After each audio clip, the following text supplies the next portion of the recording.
Hello दोस्तों, आप सभी को नमस्कार। मैं प्रियंका यादव स्वागत करती हूँ अपना इस यूट्यूब चैनल पे, जिसका क्या नाम है Priyanka Yadav UP police. Students, आप सभी को पता है उत्तर प्रदेश पुलिस की भर्ती 52,000 करीब आ रही हैं। 9,000 प्लस सब इंस्पेक्टर की भर्ती आ रही है दोबारा से। जो भी यूपी पुलिस में चाहते हैं, जो भी खाकी लेना चाहते हैं, वो उन सभी के लिए बहुत ही बढ़िया मेरे चैनल पे सीरीज़ कराई जा रही है, जो जनरल नॉलेज के है, जीके के जो आपके क्वेश्चंस आते हैं। आप मैथ्स कर लेते हो, रीजनिंग कर लेते हो, हिंदी कर लेते हो, लेकिन जब बात आती है जीके की तो आपको समझ नहीं आता कौन से क्वेश्चंस पढ़े जाएं। चलिए, तो वही क्वेश्चंस मैं लेकर आती हूँ जो आपको हूबहू देखने को मिलेंगे। पहला क्वेश्चन है आपका, निम्नलिखित में से किसकी जानकारी अशोक के शिलालेख से मिलती है। तो हम सबको पता है अशोक के कई शिलालेख थे, जिसमें कुछ खास थे, आपको याद करने पड़ेंगे सभी शिलालेखों से। तो उनमें से शिलालेखों से आपको क्या जानकारी मिलती है। आज के समय में जब हम खोजते हैं, बोलते हैं ना, इतिहास की कुछ चीज़ें मिलती हैं, वो उनसे हम क्या क्या मिलता है। जीवन वृत्त, विदेश नीति या आंतरिक नीति, क्या क्या पता चलता है आपको। तो मैं इसका आंसर हो जाएगा सभी चीज़ें। जीवन वृत्त, विदेश नीति, आंतरिक नीति, सभी तरह की चीज़ें इसमें पता चलती हैं। चलते हैं नेक्स्ट क्वेश्चन की तरफ। बहुत ही प्यारा सा एक मैचिंग टाइप का एक है क्वेश्चन, वो ये है, Marco Polo, Ibn Battuta, Antonio Monserrate, Mahmud Wali Balkhi. अच्छा, ये लोग किस देश से संबंधित थे, किस देश के यात्री थे, वो आपको बताना है। तो इसका आंसर क्या हो जाएगा, मार्को पोलो। मार्को पोलो हम सबको पता है। अच्छा, इसमें से जो ऑप्शन दिए गए हैं A, B, C, D, इसमें से आपको दो भी पता है। जैसे मुझे पता है मार्को पोलो का क्या है, इटली है, तो उसी हिसाब से आपको सारी चीज़ें पता होनी चाहिए। तो चलते हैं नेक्स्ट। इसका आंसर क्या हो जाएगा आपका A। कहने का मतलब मार्को पोलो का क्या हो गया आपका, इटली। इब्न बतूता का क्या हो गया आपका, मोरक्को। एंटोनियो मोनसेरेट का क्या हो गया, स्पेन। जबकि महमूद वली वालखी का क्या हो गया, वल्क। नाम से ही पता चलता है। ये हो गया आपका आंसर। चलिए मूविंग नेक्स्ट। स्वयं को दूसरा सिकंदर साहनी कहने वाला सुल्तान था। स्वयं को दूसरा सिकंदर साहनी कहने वाला सुल्तान था कौन। बलबन, मोहम्मद बिन तुगलक, अलाउद्दीन खिलजी या फिर सिकंदर लोदी। तो इसका आपका आंसर क्या हो जाएगा, अलाउद्दीन खिलजी जो था, उसने वो भी तो, अलाउद्दीन खिलजी भी तो सब कुछ विजय करना चाहता था, याद है। जब आप इतिहास पढ़ रहे थे, आपने तथ्य अगर पढ़े हुए हैं, तो वो भी तो जीतना चाहता था, इसीलिए उसको दूसरा सिकंदर कह दिया गया है। ठीक है, नेक्स्ट क्वेश्चन पर चलते हैं। Question number 4। बाबर ने भारत पर किस वर्ष आक्रमण किया था। तो जब आप इतिहास पढ़ते हैं मध्यकाल का, तो आप बाबर के जब पढ़ते हैं, सबसे पहले बाबर की ही तो एंट्री होती है इतिहास में, होती ही नहीं होती है। तो बाबर ने सबसे पहले कब, 1526 में। 1526 में आप बताएंगे बाबर के द्वारा जो युद्ध किया गया था, फिर कौन सी लड़ाई इसको कहा गया था, मुझे कमेंट बॉक्स में लिख के बताएंगे। जैसे मैं चाहूँ तो इनके आंसर बता दूँ, लेकिन मैं आपसे कमेंट बॉक्स में क्यों लिखने को कहती हूँ। अगर आपको पता है तो अच्छी बात है, अगर नहीं पता है तो आप इसे ढूंढेंगे, फिर आप लिखेंगे, फिर ऐसा याद हो जाएगा, आपको कभी भूलेंगे नहीं आप, ठीक है ना। चित्रकारी किसके शासनकाल के दौरान उच्चतम स्तर पर थी। चित्रकारी, याद रखना, चित्रकारी की बात कर रहा है वो, ठीक है। तो चित्रकारी किसके काल में, जहांगीर के काल में। अगर शिल्पकारी होता तो इसका आंसर क्या होता, वो आप मुझे बताएंगे, ठीक है। चलते हैं नेक्स्ट क्वेश्चन पर। 4 से 5 सितंबर 2020 के मध्य भारत और रूस के बीच संयुक्त नौसैनिक अभ्यास इंद्र किस किस के बीच में है, भारत और रूस के बीच में कौन सा है, इंद्र, ठीक है। इंद्र नेवी का 11वां संस्करण भारत की खाड़ी, बंगाल की खाड़ी में आयोजित हुआ है। इस संयुक्त नौसैनिक अभ्यास की शुरुआत कब हुई थी। अब ये तो बड़े अनएक्सपेक्टेड सा है, अब सारे जितने युद्ध अभ्यास हैं सबकी शुरुआत कब हुई ये तो नहीं याद होंगे, लेकिन क्वेश्चन पूछ लिया जाता है, तो भाई देख लो कैसे भी क्वेश्चन पूछे जा सकते हैं। तो इसका आंसर आपका क्या हो जाएगा, 2003, ठीक है। इसका आंसर हो जाएगा 2003 में, ठीक है। चलते हैं नेक्स्ट क्वेश्चन की तरफ। आयुष फॉर इम्यूनिटी अभियान से संबंधित निम्नलिखित तथ्यों पर विचार कीजिए। आयुष फॉर इम्यूनिटी एक 5 वर्षीय अभियान है। यह अभियान कोविड-19 महामारी के दौर में प्रतिरक्षा को बढ़ाने के लिए अभी प्रतिरक्षा बोले तो इम्यूनिटी सिस्टम है ना, इम्यूनिटी को बढ़ाने की बात करता है। जीवन शैली में बदलाव पर केंद्रित है। या फिर इसमें से कौन सा पहला सही होगा, दूसरा सही होगा, पहला और दूसरा दोनों सही होंगे, या फिर ना तो पहला ना तो दूसरा, कौन सा सही होगा इसमें से? तो इसका आंसर आपका हो जाएगा कौन सा, 7th का ए। ठीक है, चलते हैं नेक्स्ट क्वेश्चन की तरफ।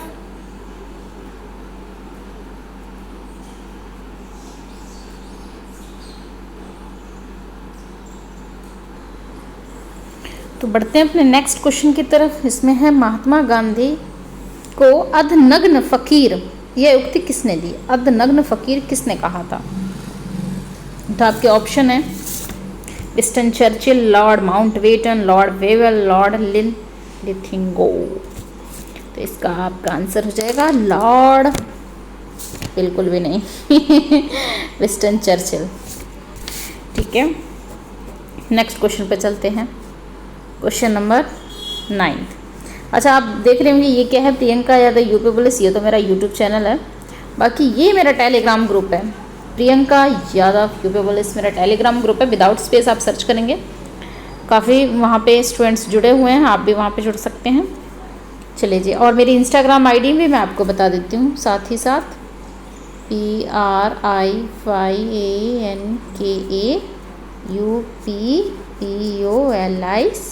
Priyanka UP plus. इस समय वहाँ पे आपको मिलेंगे 103K followers, 1,03,000 followers. Priyanka UP plus my Instagram ID. अगर कोई वहाँ पर है तो मुझे वहाँ पे कर सकता है फॉलो। ठीक है, चलिए नेक्स्ट क्वेश्चन पे चलते हैं। पूना समझौता 1932 किसके बीच हुआ? तो पूना समझौता जो है नेहरू अम्बेडकर, गांधी अम्बेडकर, एक बहुत इंपॉर्टेंट क्वेश्चन है, सभी को याद होगा, जिनको नहीं याद है वो कंफर्म याद कर लो भाई। गांधी और अम्बेडकर के बीच हुआ था पूना समझौता। ठीक है, नेक्स्ट क्वेश्चन पे चलते हैं। Question number 10। राज्यसभा के सदस्य का निर्वाचन कितनी अवधि के लिए होता है? 2 वर्ष, 5 वर्ष, 4 वर्ष अथवा 6 वर्ष? तो ये राज्यसभा की बात कर रहा है, लोकसभा समझ के मत लगा देना। ठीक है, आंसर हो जाएगा इसका 6 वर्ष। ठीक, चलिए नेक्स्ट क्वेश्चन हुआ। फरवरी 2020 में महिलाओं की प्रतिष्ठित शतरंज प्रतियोगिता केन्स कप जो है 2020 खिताब किसने जीता? 2020 खिताब किसने जीता? इसका आंसर आपका हो जाएगा कोनेरू हम्पी। इसमें 4 ऑप्शन दिए हुए हैं। अच्छा, मैं आपको 3 सेकंड का समय देती हूँ, मैं जल्दी आंसर बता देती हूँ, आप अपना दिमाग नहीं चलाते हो, अपना दिमाग भी चलाओ। मार्च 2020 में times of India sports award 2019 के तहत sports person of the year पुरस्कार किसने जीता या किसे प्रदान किया गया? तो इसका आंसर आपका क्या हो जाएगा, बताइए आप।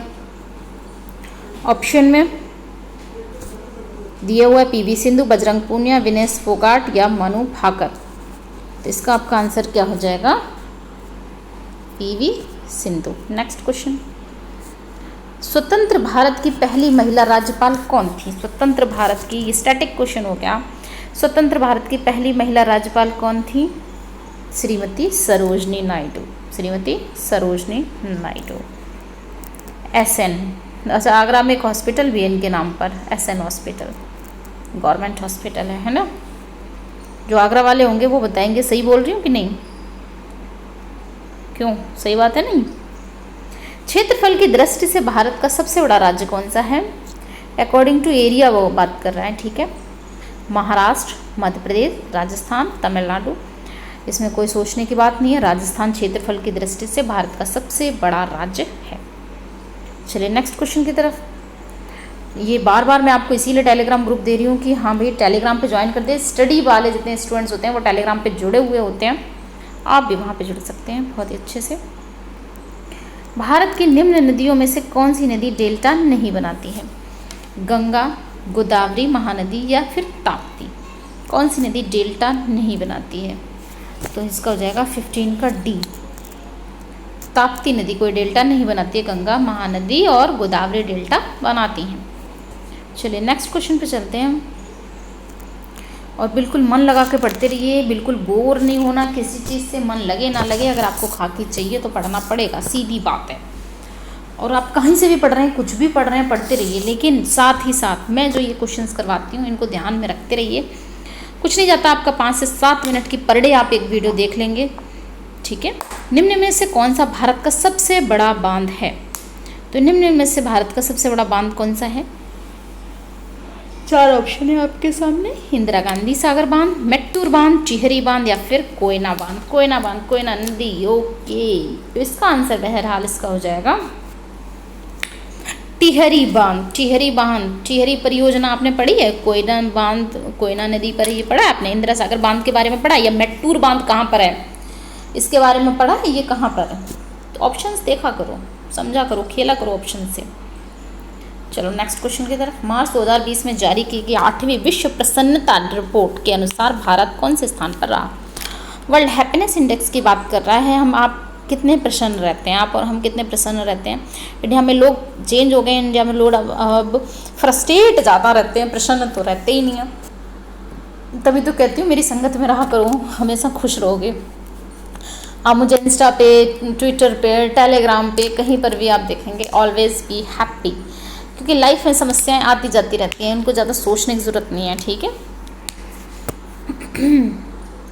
नेक्स्ट क्वेश्चन पे चलते हैं। अगस्त 2020 में किस बैंक द्वारा axis liberty savings account launch किया गया? एक्सिस लिबर्टी सेविंग्स अकाउंट किसके द्वारा लॉन्च किया गया है? एक्सिस बैंक द्वारा, ICICI बैंक द्वारा, एक्सिस म्यूचुअल फंड द्वारा या IDBI बैंक द्वारा? तो आपका इसका आंसर हो जाएगा, जाहिर सी बात है, इसका कनेक्शन हो रहा है, एक्सिस बोले तो एक्सिस, तो आंसर आपको मिल गया। चलिए ऑप्शन नंबर ए। सौर मंडल का सबसे चमकीला ग्रह कौन सा है? वेरी इजी क्वेश्चन बताया हुआ है तो बिल्कुल नहीं छोड़ सकते हम लोग। 19 का आपका आंसर हो जाएगा बृहस्पति, यूरेनस, बुध और शुक्र। यस, शुक्र बिल्कुल सही आंसर है इसका, ठीक है। सबसे चमकीला ग्रह आपका यही है। नेक्स्ट पे चलते हैं। समय के साथ विसर्प लूप नदी से कट जाते हैं और एक अलग झील बनाते हैं, जिसे किस नाम से जाना जाता है? चाप झील, मरु उद्यान, खलीज विवर्तनिक, क्या कहते हैं इसको? कहते हैं चाप झील, ठीक है। नेक्स्ट बढ़ते हैं हम। अगस्त 2020 में माउंट सिनाबुग ज्वालामुखी को पुनः उद्गार विस्फोट हुआ। यह ज्वालामुखी किस देश में स्थित है? ठीक है, किस देश में स्थित है? इसका आंसर आपका क्या हो जाएगा? इंडोनेशिया में। कहाँ पर? इंडोनेशिया में स्थित है, ठीक।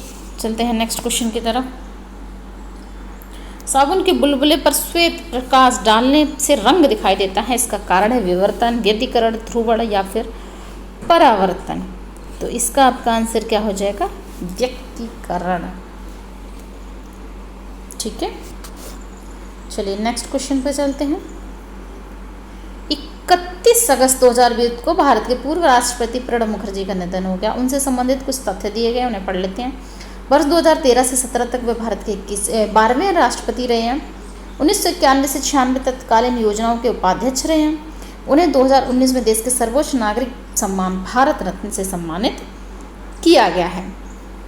तो इसमें मैं बता देती हूँ आपको, 23 का आपका ये भी ऑप्शन सही है और ये भी सही है, ठीक। तो इसका मतलब आपका कौन सा हो गया? ऑप्शन नंबर बी सही हो गया, ठीक है। Option number B. 1991 से 96 तक तो रहे थे उपाध्यक्ष, और भारत रत्न भी इन्हें 2019 में मिला था। आप बताएंगे इनके साथ और किस किस को मिला था? अगर आपको याद है, मुझे याद है तो मैं बता देती हूँ। किसे भूस्तरीय उपग्रह की ऊंचाई पृथ्वी की सतह से लगभग कितने किलोमीटर होनी चाहिए, या कितने किलोमीटर होती है? तो इसका आंसर हो जाएगा आपका 36,000, 48,000, 45,000, 30,000। आंसर आपका हो जाएगा 36,000। एक निबल कितने बिटों के बराबर होता है? एक निबल कितने बिटों के बराबर होता है? तो एक निबल 4 बिटों के बराबर होता है। ये आपके सारे आंसर हो गए, कहते हैं 4 बिटों के बराबर हो गया, ठीक है। टेलीग्राम ग्रुप ये रहा, मेरा यूट्यूब चैनल यही है। सभी लोग अगर पढ़ना चाहते हैं, जानना चाहते हैं, लेना चाहते हैं, खाकी लेना चाहते हैं, एक अच्छा सुरक्षित 60 साल तक का पक्का रोजगार, तो सभी लोग चैनल को कर लेंगे सब्सक्राइब। आप इधर उधर की रील्स देखते रहते हैं, शॉर्ट वीडियो और ये और वो। आज शॉर्ट वीडियो से याद आया, मैं शॉर्ट वीडियो में बताती रहती हूँ आपको क्या पढ़ना है, आप अपनी तरफ से भी पढ़ सकते हैं, ठीक है। तो थोड़ा थोड़ा पढ़ते रहिए। इन सभी क्वेश्चनों में सब कुछ कवर किया गया था। करंट अफेयर था, स्टैटिक था, हिंदी जीके के सभी क्वेश्चन थे, हिस्ट्री से, पॉलिटी से, सभी चीज़ से क्वेश्चन थे, कंप्यूटर से आपने पढ़े होंगे, भूगोल के भी क्वेश्चन थे, ठीक है। ओके, इंस्टाग्राम पे आप मुझे फॉलो कर लेना, प्रियंका यूपी प्लस मेरी इंस्टाग्राम आईडी है, और ये यूट्यूब चैनल ये टेलीग्राम का आपको पता है, और ट्विटर पे हूँ मैं प्रियंका यूपी प्लस। चलो जी, ठीक है, बाय बाय, टेक केयर, और फिर मिलते हैं नेक्स्ट वीडियो में, ठीक है।